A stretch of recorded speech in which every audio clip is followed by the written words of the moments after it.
اوس خبره د ابلیس په ذکر کیږي چې ابلیس سجده نه وه لګولې. ابلیس سجده نه وه لګولې، ملایکو سجده لګولې و آدم علیه السلام. سوال به یو سړی مانه وکړي، دا قرآن ګورې ډېر خوږ کتاب دی، دا چې داسې وی که نه او په ترجمه او په تفسیر یې پوهېږي، دا چې کوم خوند کوي په مانځه کې اورې هسې تلاوت کوي. نو ته چې سوچ وکړې چې بدایت پسې دا ایت ولې راځي، هغې له بیا علم پکار دی، سوچ او تدبر او فکر پکار دی. د قیامت باس کېدو نو د ابلیس خبره سره کوي. سوال زه درته راغی، نو جواب د هغې دا دی، یو ربط یې دا دی، یو مناسبت دا دی، وی مجرمان به یریږي د هغه څه نه چې څه په دې کتاب کې دي. د دوی جرمونه پکې دي که نه، جرم یې کړی او دوی چې دا ګناهونه کړي دی په دې کړي دي ځکه چې د ابلیس سره ملګرتیا کړې وه، د شیطان یې منلې وه. نو منل نه و پکار دوی له د شیطان، نو ځکه باس د شیطان دی. اوس یې پوه شوې که ښه. دویمه نږدې ذکر شو، هغه دوه باغونو والا سجل کړی و، تکبر یې کړی و، تباه شو. الله وی ابلیس هم تکبر کړی و. نو دنیا کې چې څوک هم تکبر کوي، دی په لار د چا روان دی؟ دی په لار د ابلیس روان دی. وَإِذْ قُلْنَا لِلْمَلَائِكَةِ، او کله چې ووی موږ ملایکو ته اسجدوا لآدم، سجده وکړئ آدم علیه السلام ته. نور کله چې موږ د تفسیر دوره کوو سورة البقره کې چې دغه قصه راشي، څه موږ تفسیر کېږي چې دا سجده د څه وه. زه مختصره خبره کوم، دا سجده په طرف د آدم علیه السلام و الله ته. یو تفسیر دا دی، صرف مخ چاته وه؟ مخ آدم علیه السلام ته وه، نور سجده و الله ته. لکه مونږ چې کعبې ته مخ کوو او سجده مونږ الله ته لګو، نو مونږ خو دغه آبادۍ ته سجده نه لګو، دغه کاڼي ته خو مونږ سجده نه لګو که نه. سجده مونږ چا ته لګو؟ الله ته. وی خو سجده مونږ لګو الله ته. دویم دا چې دا سجده د عزت وه، او پخوانو امتونو کې هم دا وه، جایز و چې انسان بل ته عزت او د احترام د لاسه ټیټ شي. زموږ په شریعت کې به دا حرامه شوه. رسول سلم وی که روا وې الله نه نو بل چا ته سجده لګول، نو ما به زنانو ته ویلی چې خپلو خاوندانو ته سجدې لګوي، ځکه چې خاوندان د دې حقدار دي، شان او مقام یې اوچت دی، په ښځې حق ډېر دی. نو داسې نه چې څوک دلته راشي او وایي چې ته خو آدم علیه السلام ته سجده دا خو شرک نه دی. وګوره چا ورته ویلي سجده ولګوئ، کوم رب ته چې سجده لګي هغه ورته ویلي سجده په دغه طرف ولګوئ. نو ته د هغه رب نه تپوس کوې چې دا څنګه؟ مخکې قبله رسول وسلم به کعبې ته مونځ کوو، بیا چې کله الله رب العزت وله پیغمبري ورکړه، اولو ورځو کې کعبې ته به مخ و بیا ورته الله وی بیت المقدس ته مخ کا. څه وخت بیت المقدس ته به مخ کو، بیا ورته الله څه ووی؟ کعبې ته مخ کا. او پیغمبر تپوس نه دی کړی چې یا الله ولې، خو چې څه الله وی هغه کړه. یو ځای کې دا چا نه دی وی چې ښه موږ د بیت المقدس د آبادۍ بندګي کوو، خجي موږ اوس د کعبې بندګي به کوو. نه، بندګي د الله ده، دا د الله بندګي ده. الله ته ته مخ دې طرف ته که، دې طرف ته که، دې طرف ته که، او ته یې منې، خو دا عبادت د الله دی که. نو دا سجده یا خو دغه تفسیر شو چې سجده و الله ته خو مخ آدم علیه السلام ته، او یا دا سجده آدم علیه السلام ته خو سجده د عزت وه، د تکریم وه، د عبادت نه وه چې د هغه بندګي کوله. فسجدوا الا ابلیس، نو سجده وکړه هغوی سوا د ابلیس نه، کان من الجن، و هغه د پیریانو نه، ففسق عن امر ربه، نو نافرماني وکړه د حکم د رب خپل نه.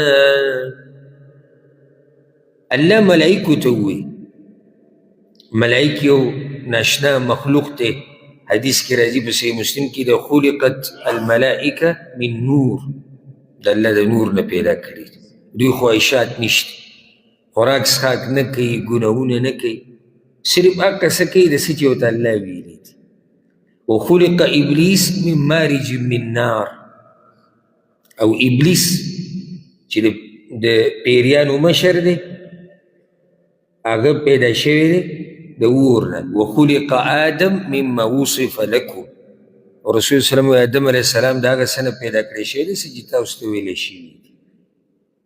نو آدم علیه السلام الله د څه نه پیدا کړی؟ د خاورې نه.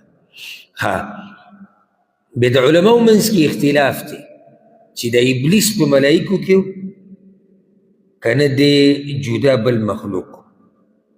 نو تحقیقي قول دا دی چې ابلیس ملایکو کې نه و، هغه د پیریانو نه دی، او دلیل پې دا دی، ښه واضح دلیل پې دی چې ابلیس سجده ونه لګوله و هغه د پیریانو. داسې کول د ملایکو سره راست.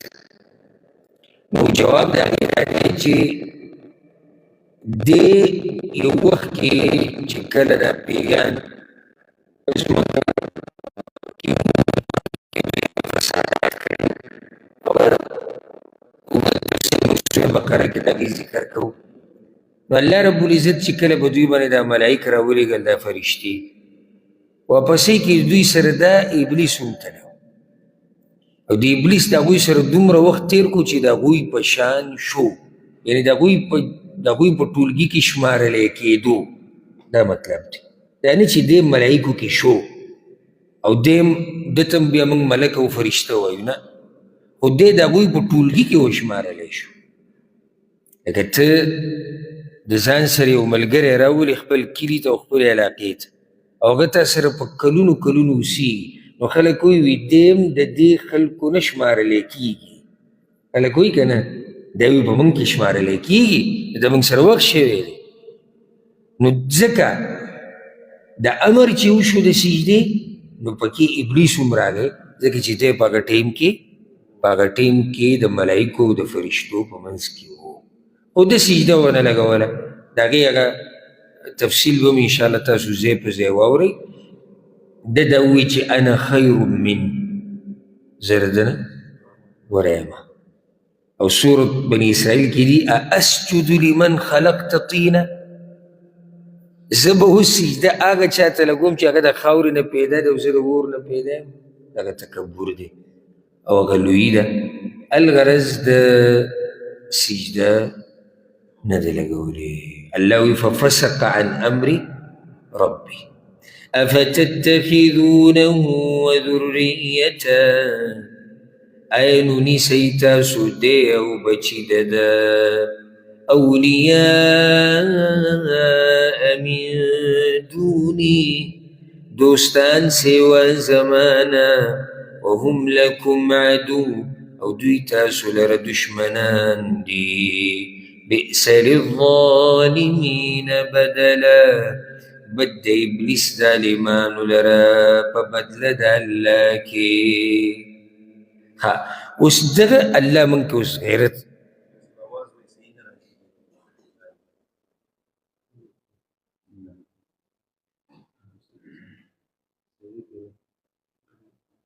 په کوم یو کې فیسبوک کې صحیح راته ده.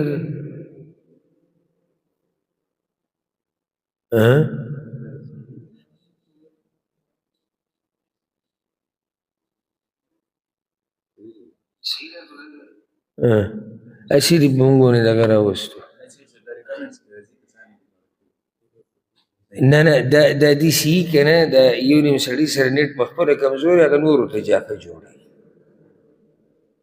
دی به چې ته په هلته زمونږ په علاقو کې په یو ځای کې به پروت هلته نیټ هغه څه نیټ د باران سره ورکېږي، د زلزلې سره ورکېږي، د واورې سره ګډوډ کېږي.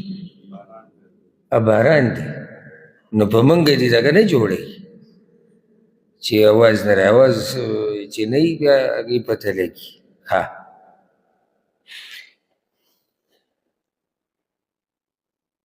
الله رب العزت دلته په من کې هغه غیرت راوچتوي چې ګوره دې ابلیس تاسو نیکه ته سجده نه ولګوئ وایي زه د ده نه غوره یم نو تاسو اوس رالګئ د ده سره او د ده د بچو سره ملګرتیا کوئ من دوني سوا د الله نه الله پرېږدئ او دوی غوره کوئ او حالانکې دا ستاسو دشمنان دي دا خبرې ګوره ټولې الله زموږ دپاره کوي چې د ایماني غیرت مونږ کې راشي او راوچت شي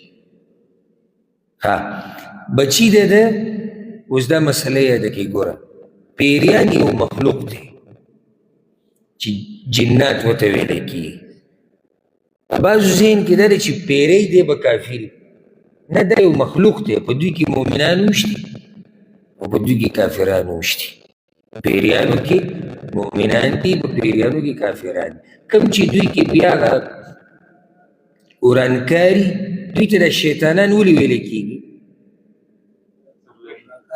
سرکشي د ورانۍ د لاس وراني د لاس ورته ویلی کېږي نو د بعضو ذهن کې دا دی چې شیطان مطلب کافر پیری مطلب کافر نه پیری کیدی شي کافري کیدی شي مسلمان کله مونږ وایو یاره د یو ماشوم په باره کې یاره دا سخت شیطان دی نو سخت کافر دی څه مطلب دی سخت شیطان دی وران دی د پیریانو داسې خوی دی دوی وراني کوي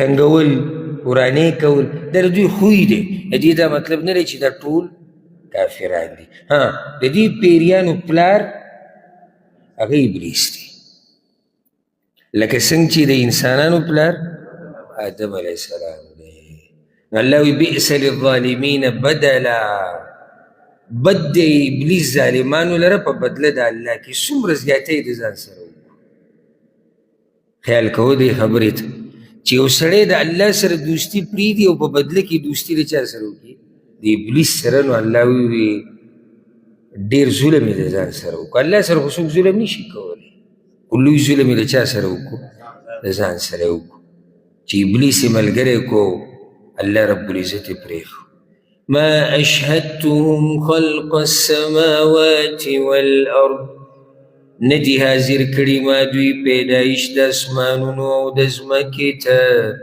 ولا خلق انفسهم او نه پیدایش د هم جنسو د دوی ته یا او نه پیدایش د دوی ته بعضو به دا وي د پیریانو د الله سره برخه ده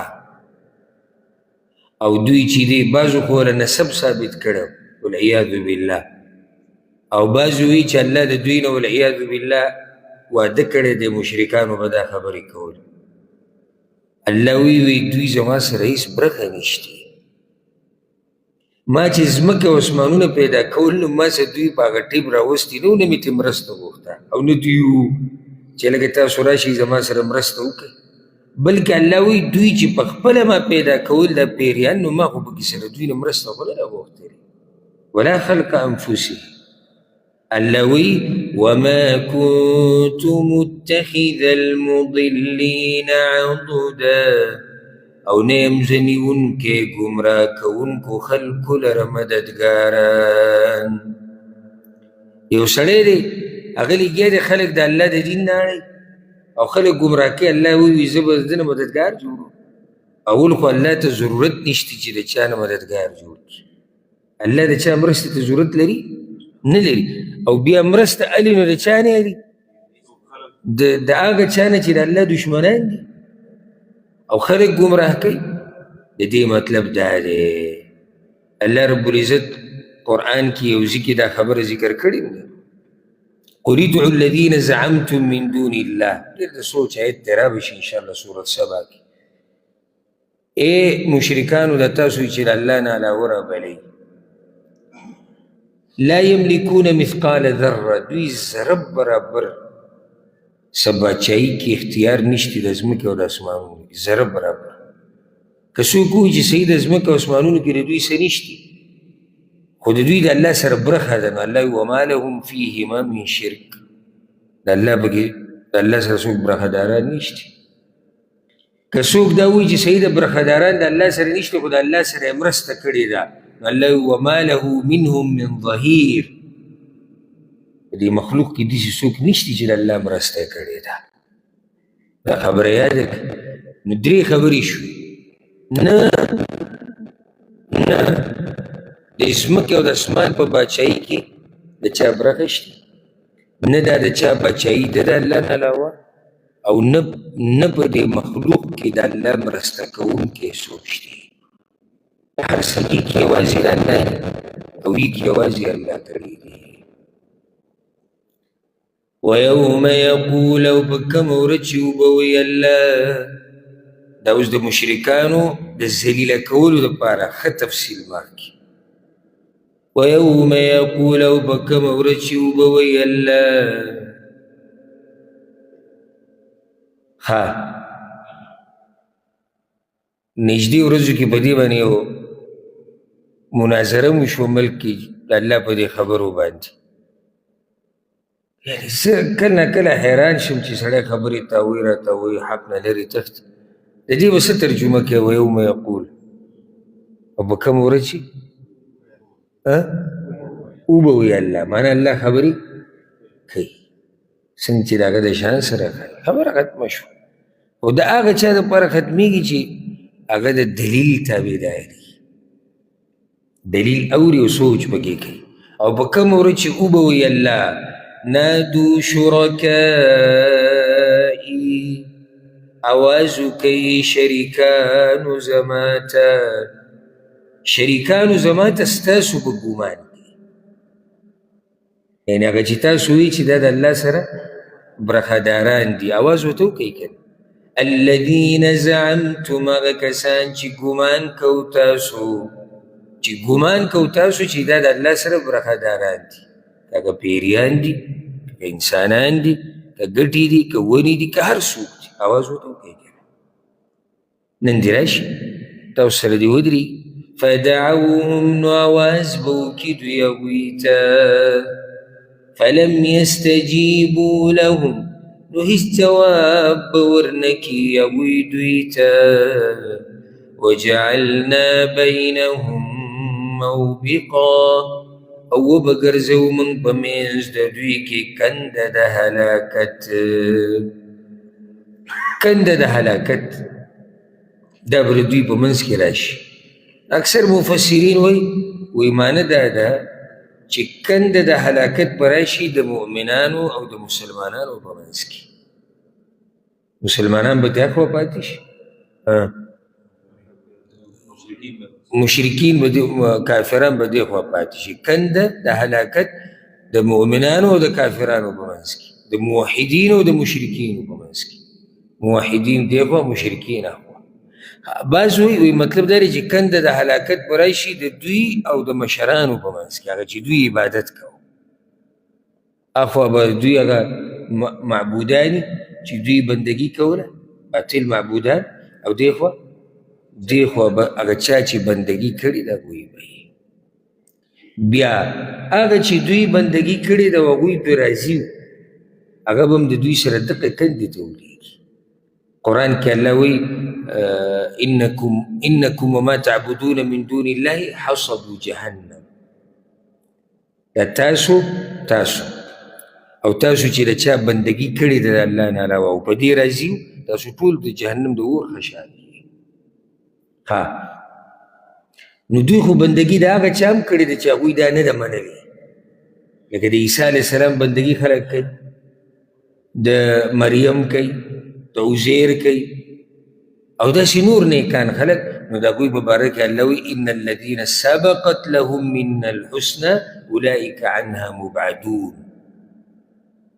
د کومو خلکو په باره کې چې مخکې فیصله شوې ده د جنت، او هغه نیکان خلک دي موحدین، او هغوی د دوی په دې کار راضي نه وو، هغوی به د جهنم نه لري.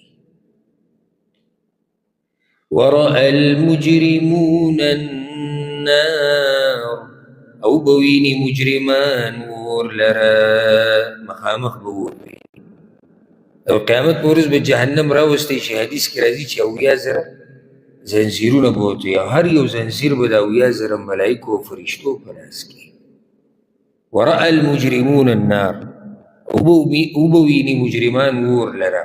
فظنوا انهم واقعوها نو ګمان به وکړي چې بېشکه دوی پرېوتونکي دي هغې ته ولم یجدوا عنها مصرفا او نه به مومي د هغې نه ځای د اوړېدو یا ځای د تېښتې چې کله جهنم راوستی شي او راوړی شي او دوی ویني نو د دوی به دا یقین وشي چې نوره قصه لاړه ختمه شوه زموږ صرف ورتګ هغه دقه جهنم ته دی والعیاذ بالله دوی ته به دا خبره پته ولګي او الله سورة السجده کې وایي رابشي ولو ترى إذ المجرمون ناكسوا رؤوسهم عند ربهم ای پیغمبره که ته مجرمان وینې په آخرت کې به ولاړې د الله مخې ته سرونه به یې ټیټ نیولي ټیټې ولې نیولي دي ځکه چې ورته پته ده چې زموږ انجام هغه دغه جهنم دی والعیاذ بالله او بیا به دا چغې مو وایي ربنا ابصرنا وسمعنا یا الله موږ واورېده او موږ ولیده خو په هغه ورځ اورېده او لیدل فایده نه ورکوي الله دې موږ د جهنم د اور نه وساتي